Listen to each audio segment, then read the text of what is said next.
Soy el profesor Maximiliano Salazar García, trabajo en telesecundaria, en la modalidad de telesecundarias, y vengo a presentar el trabajo que se titula La importancia de la gestión escolar en el trabajo colaborativo en telesecundaria. El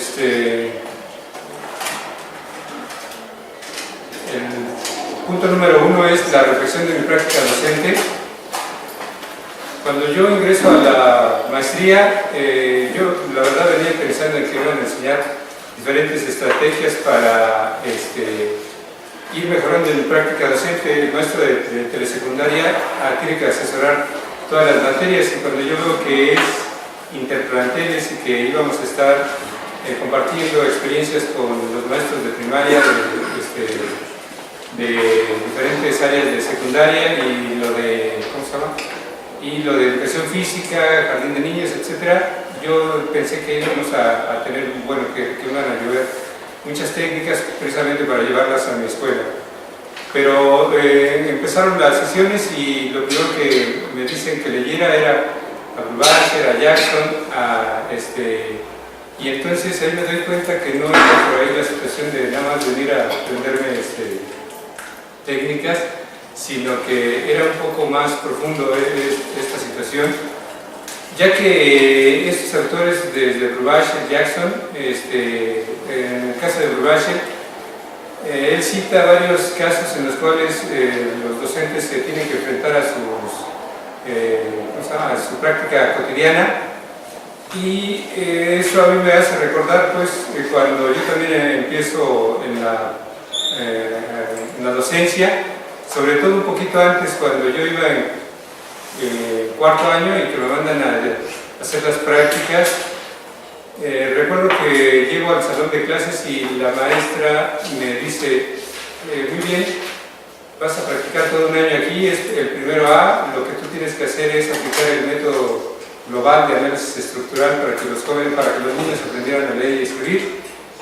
Y me dice, ¿cómo vamos a trabajar? ¿Quieres que me quede y quieres que te vaya dando sugerencias, corrigiendo errores, etcétera? ¿O quieres que me salga y que te ponga 10 nada más, como la mayoría de los que hacemos, que mientras está el practicante, pues aprovechamos para irnos a tomar un café, etcétera? Y yo le dije, no, a mí me gustaría que usted se quedara y que nos fuera ayudando en la planeación, en la ejecución, etcétera.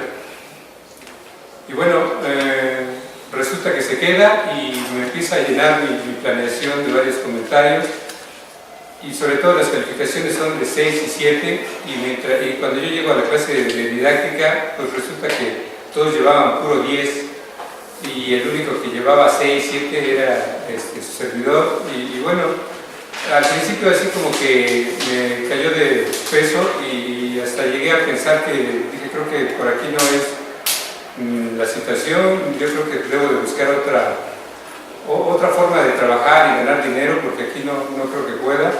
Pero al paso del tiempo la maestra, y con las sugerencias, me fue ayudando mucho, y afortunadamente terminé con varios, digamos, muchos tips o muchas ideas para enfrentarme al grupo.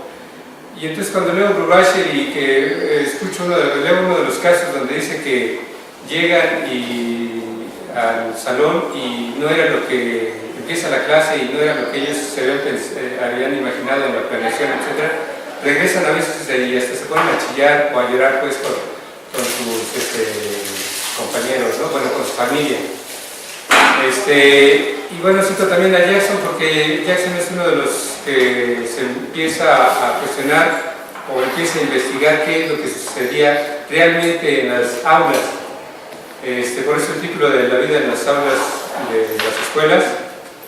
Y también cito a Cecilia Fierro, porque en el libro de Cómo investigar la práctica docente hay una partecita donde toca a Cecilia Fierro, y Cecilia Fierro y otros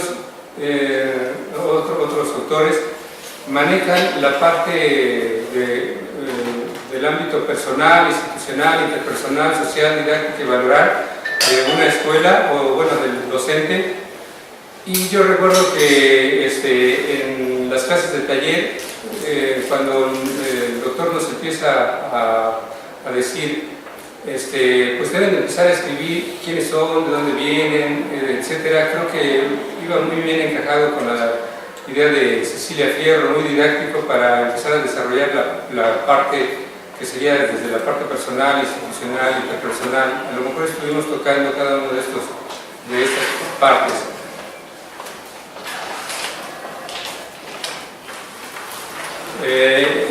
A la hora de empezar a leer y reflexionar acerca de lo que es la práctica docente, yo dividí esta problematización en dos partes. Una parte que sería la internacional y otra la nacional. En la parte internacional, nada más cito a dos momentos muy importantes que se dan a nivel mundial. Uno sería el de Yomtien y otro el de Dakar. Los puntos más importantes de estas dos reuniones a nivel universal, a nivel mundial, perdón,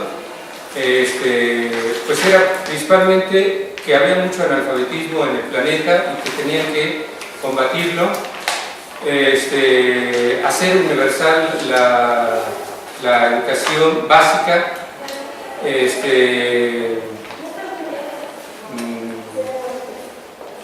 y bueno, en la parte de Dakar principalmente lo que me llama la atención es que ahí es donde le empiezan a establecer las reglas un poco más claras a nuestro país de cómo tenía que empezarse a dar esa situación que ellos estaban intentando acabar con lo del analfabetismo, la universalidad de la educación, etcétera, ¿no? En la cuestión nacional, nada más puse lo que sería, presionado pues por México por la situación a nivel mundial, empieza a hacer ciertos cambios en el ámbito educativo. El primer cambio fuerte que se ve es el Acuerdo Nacional para la Modernización Educativa en Educación Básica. Otro sería después el Acuerdo para la Calidad Educativa, gracias. Y el más reciente, que sería el de la RIEC, en donde está basado en los planes y programas del 2011.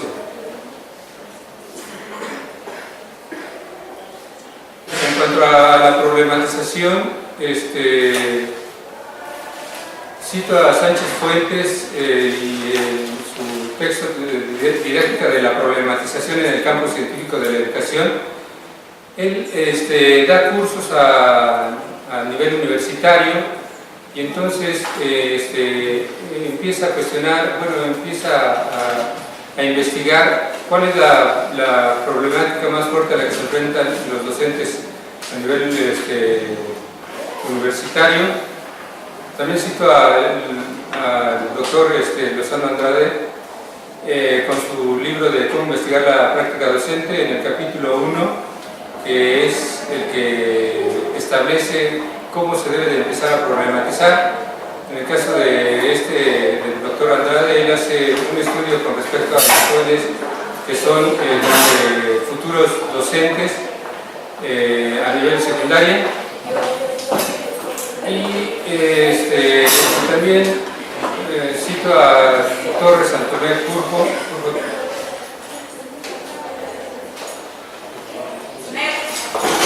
Curvo Torres dice que es a través de los actos reflexivos como es posible explicitar y poner en claro las suposiciones, predisposiciones y valoraciones implícitas que subyacen en toda la acción práctica, así como el que tiene o puede tener su desarrollo. Y también Curvo Torres cita a John Dewey, que es de los primeros que hace una diferenciación entre lo que sería la acción reflexiva y la acción rutinaria, y define a la acción rutinaria como todas aquellas acciones en las que están determinadas exclusivamente por la tradición o por la verdad de la autoridad o por definiciones oficiales.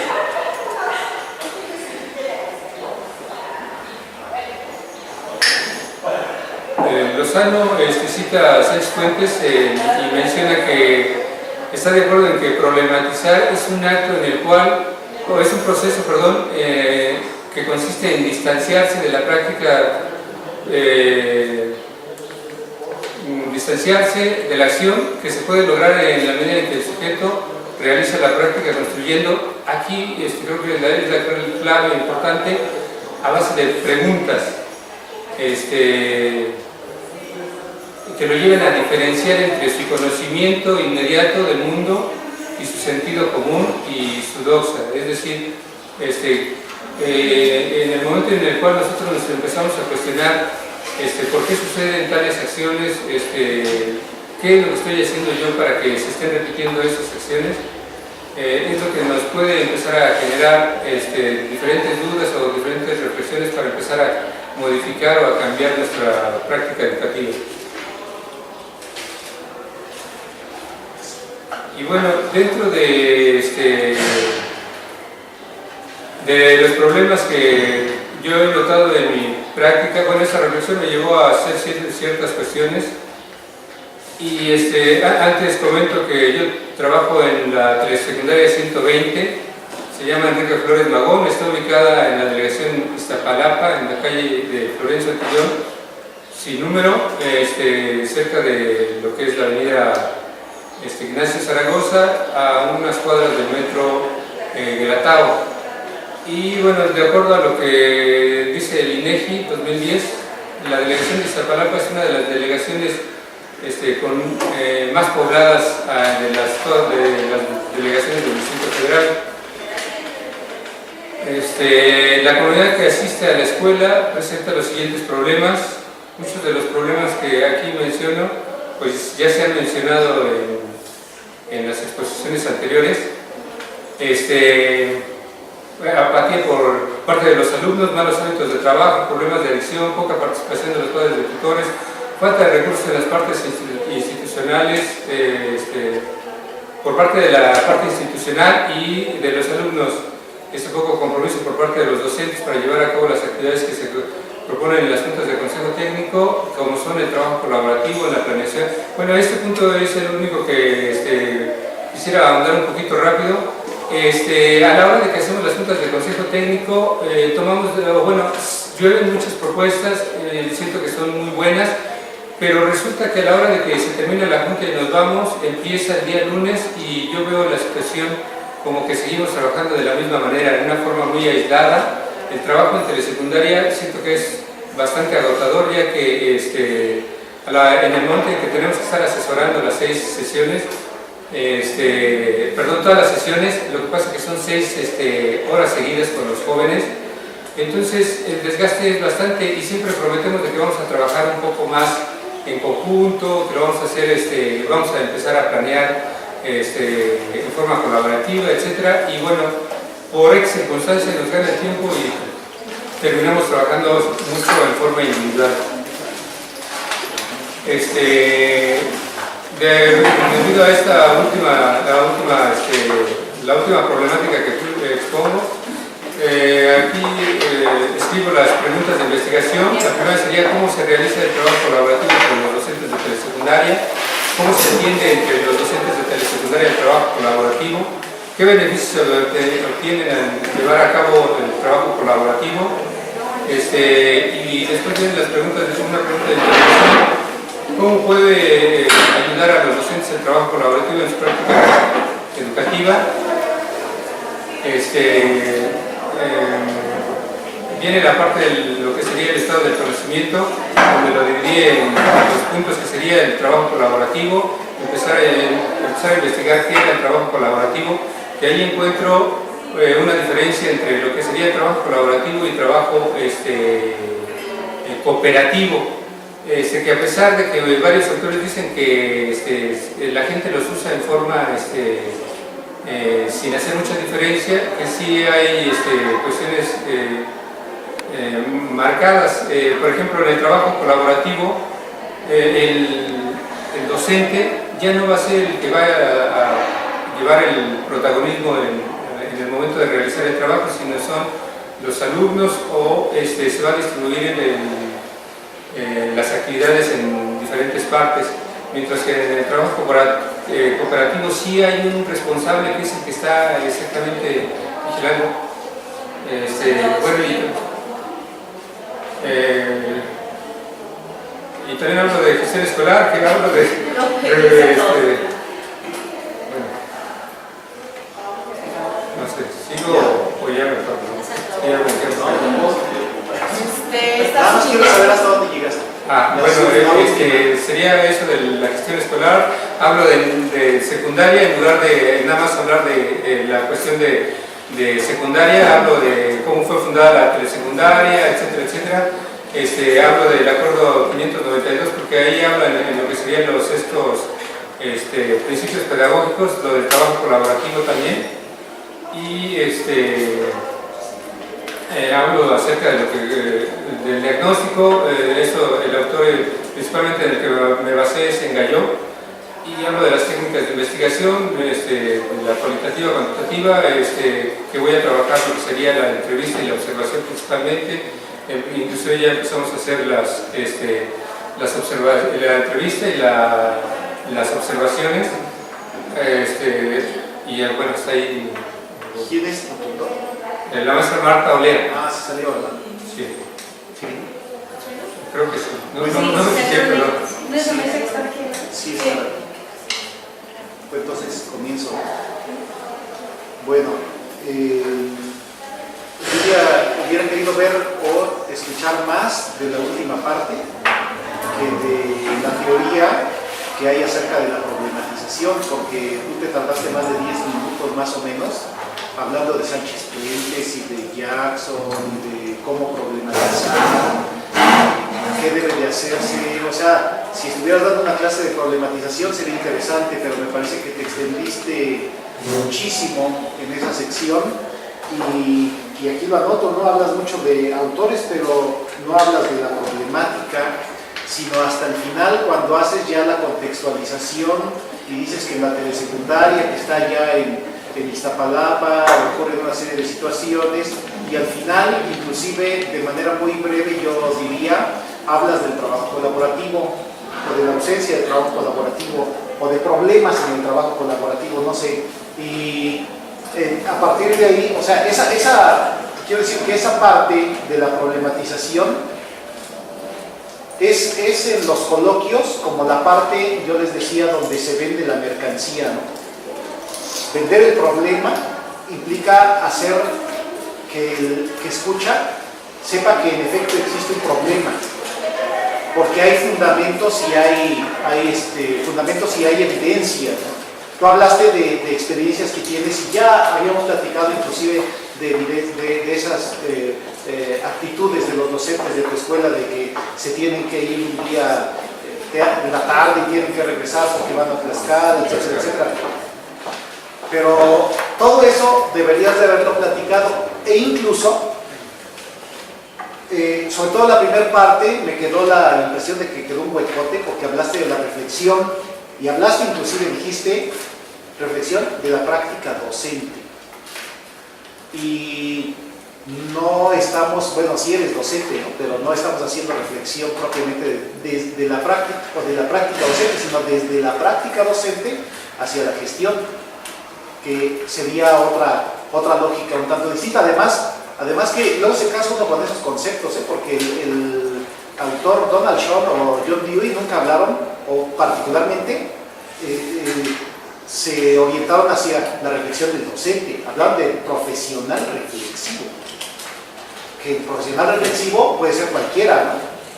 Pero a partir de ahí dicen, pues entonces el docente también es reflexivo, no debería de ser reflexivo, ¿no? Es como un acomodo. Y sí habla de los docentes, por supuesto, pero no de manera específica. Entonces, como que cuando tú abordas eso, también me quedé con la impresión de, ¿y cuál es tu reflexión? Porque dijiste que hiciste el trabajo ese de yo, quién soy, por qué me dediqué a esto. Sí hiciste una parte, hablaste de esa experiencia que tuviste, pero no hablaste de los problemas a los que te estás enfrentando propiamente tú como maestro, y en los que interviene la gestión escolar. Yo sugeriría, Maximino, que trataras de especificar más cuáles son los problemas a los que te enfrentas en en este ámbito de la gestión, pero desde tu práctica, ¿no?, docente, ahora sí es práctica docente, y que enfatices más todo el rollo, inclusive teórico, del trabajo colaborativo. Porque ya mencionaste, hay algunos autores que dices tú tener del estado del conocimiento, pero por ejemplo, si hacemos referencia, y aquí hay muchas personas que han leído a Hargraves acerca del trabajo colegiado, colaborativo, balcanización, intensificación, conceptos como ansiedad, angustia, etcétera, todo eso son elementos importantes que te pueden permitir la problematización, ¿sí? O sea, son conceptos, tenemos que usar conceptos, y ya me cayó. Ya me sacaron la tarjeta. Ah, pero era la María. Te queda un minuto. Y bueno, hacer más, aterrizar un poco más desde la literatura que tienes, eso. Y obviamente, pues hablar más del diagnóstico, porque eso me lo dejaste así. Como que, bueno, y a ver, ya hiciste entrevistas, y de dónde salieron las entrevistas, y qué preguntaste, y qué estás obteniendo, porque, pues, de eso sí me quedé con las ganas, que lo tendré que tener en tu trabajo. Ya. Profesora, ¿gusta decir alguna cosa? Bueno, nada más hacer un comentario. Trabajar gestión con una persona que está en prácticas es completamente muy complejo, ¿no? Ya lo habíamos comentado en alguna ocasión con el doctor. Y trabajar gestión con una persona que trabaja todas las asignaturas juntas todavía es mucho más complejo, mucho más difícil. Lo que habíamos estado haciendo últimamente era primero ver qué es la gestión, para que ellos pudieran irse encaminando hacia los conceptos que conocen pero no manejan. Porque no es lo mismo un director que conoce el concepto y lo maneja que una persona que está frente a un grupo que tiene que atender a los chicos y que no maneja de todo la gestión. Yo creo que en el caso de Max le ha sido sumamente difícil porque desde el principio todo lo que ha planteado lo ha planteado, si ustedes se han dado cuenta, hacia la práctica. Como sus compañeros se pueden dar cuenta. Le ha costado mucho trabajo separarse de esa parte, que todavía no logra separarse de esa parte de práctica para identificar esa parte de la gestión. Cuando estamos en una escuela diurna, pues podemos gestionar con nuestros propios compañeros. Pero él le es mucho más difícil porque él es el maestro de todas las asignaturas. Cómo presenta un proyecto a donde tenga que involucrarse el de español, el de matemáticas, los demás, y él da español, da matemáticas. Entonces yo creo que en su caso ha sido un poco complejo, ¿no? Y bueno, se nota en el sentido de que todavía parte de lo que él presenta lo lleva de la mano de la parte de prácticas. Yo creo que en esa parte es donde tendríamos que trabajar y empaparnos más de lo que es la gestión dentro de una escuela, sobre todo dentro de una telesecundaria, porque es como que un poquito mucho más así. Sí es más difícil, es mucho más difícil romper con eso, sobre todo que nuestro trabajo diario lo seguimos haciendo frente al grupo y no en la parte de la gestión.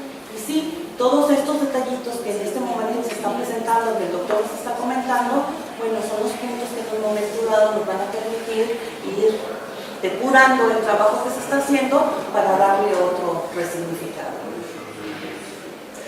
Y también yo quería comentar algo, porque el trabajo colaborativo entre secundarias es muy complejo, sobre todo en la tuya, y lo tienes que pensar bien si vas así o si puedes, es decir, todo problema debe ser viable y pertinente. Es pertinente, sí, es viable, quién sabe.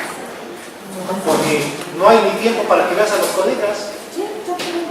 Siempre estás en tu salón, ellos también, o se van corriendo luego, ¿no? Es lo que comentabas. Y eso hace muy difícil el trabajo. Habría que pensar si tendría que darle un giro y hacer algo más de gestión pedagógica en tu aula que seguir con este rollo del trabajo colaborativo, ¿no? Colaborar en una telesecundaria es muy complicado. Sí, es complicado, están muy intensificados. Ok. Bueno, muchas gracias, maestro.